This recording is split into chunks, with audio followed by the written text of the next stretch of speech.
sampai sekarang saya tak boleh tengok patung caki tu. Oh, Pernah tengok tak patung caki? kenapa patung tu? Ya, seolah-olah benda tu hidup. Paling simple sekali lah dan paling senang nak amalkan ialah antaranya sering membaca a'udzubillahi minasyaitonirrajim.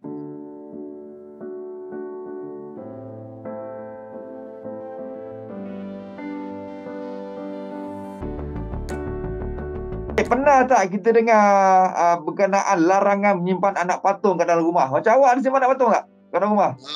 Kalau macam saya ni tak adalah besar-besar ni. Kalau macam anak-anak buah tu adalah masih lagi, bear tu ada lagi.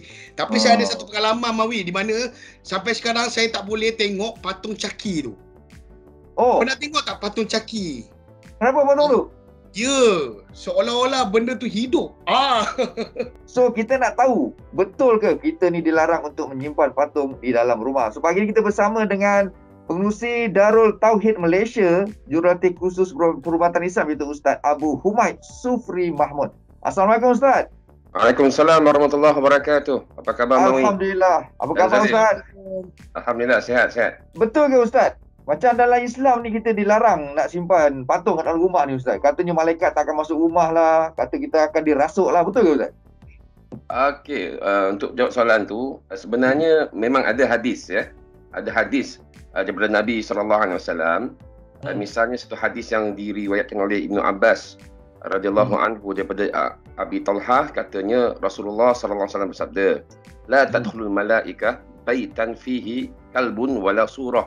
Yang bermaksud malaikat tidak akan masuk ke dalam rumah yang di dalamnya ada anjing dan juga gambar. Dan ada banyak hadis lah yang menyebutkan tentang sifat malaikat yang tak nak masuk ke rumah-rumah tertentu yang ada benda-benda tertentu. Antaranya gambar lah ataupun patung.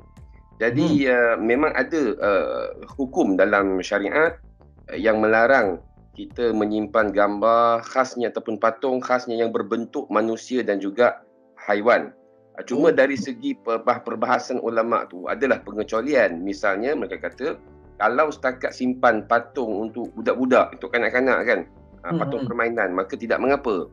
Tapi kalau patung ataupun gambar tersebut kita simpan untuk dipuja, untuk dihormati, untuk diagungkan, untuk dijadikan macam sesuatu yang selain daripada permainan, maka itu tidak dibenarkan dalam Islam.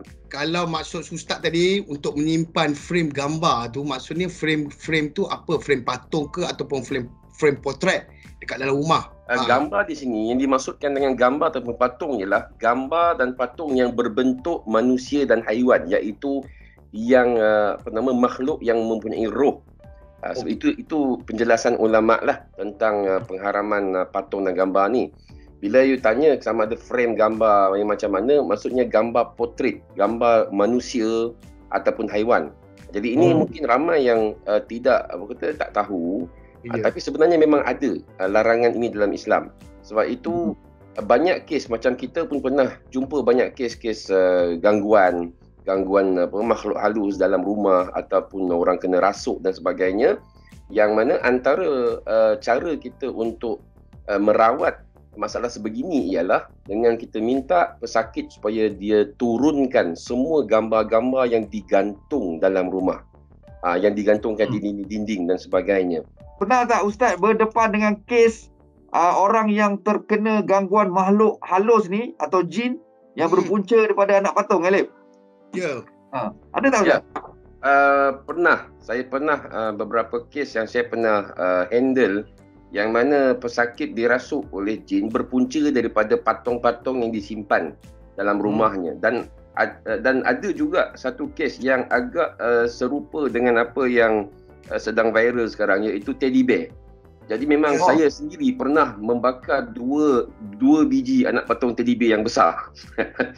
Sebab dan juga ada patung-patung lain yang dibawa pulang daripada Bali, Indonesia, yang berupa ataupun bermotifkan patung-patung dewa-dewa Hindu dan sebagainya. Jadi memang pernah saya handle kes yang sebegitu. Punca Ustaz bakar tu sebab apa Ustaz?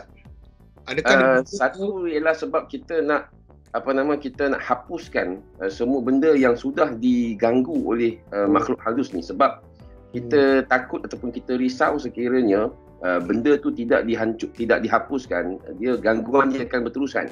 Ada ke Ustaz amalan zikir ke atau doa yang boleh kita amalkan Ustaz untuk mengelakkan diri kita ni daripada terkena gangguan makhluk halus ni? Paling simple sekali lah dan paling senang nak amalkan ialah antaranya sering membaca a'udzubillahi minasyaitonirrajim. Khasnya kalau kita rasa takut kan, bahkan kadang-kadang ada orang yang diganggu kan, contohnya dia kena rasuk ataupun dia ternampak kelibat-kelibat yang menakutkan dalam rumah dan sebagainya, antara sunnah yang kita buat ialah kita laungkan azan.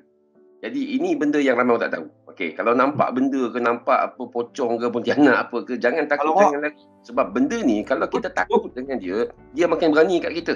Umar bin Al-Khattab dia kata, kalau kau nampak sesuatu penampakan syaitan, kau laungkan azan. Allahu Akbar, kita laungkan azan. Dan lepas tu amalkan selalu minimum lah, ini benda kata amalan paling minimum untuk benteng diri daripada gangguan makhluk halus ni, iaitu setiap hari selepas subuh dan selepas asar amalkan baca ayat kursi dan 3 kul kita baca 3 kali.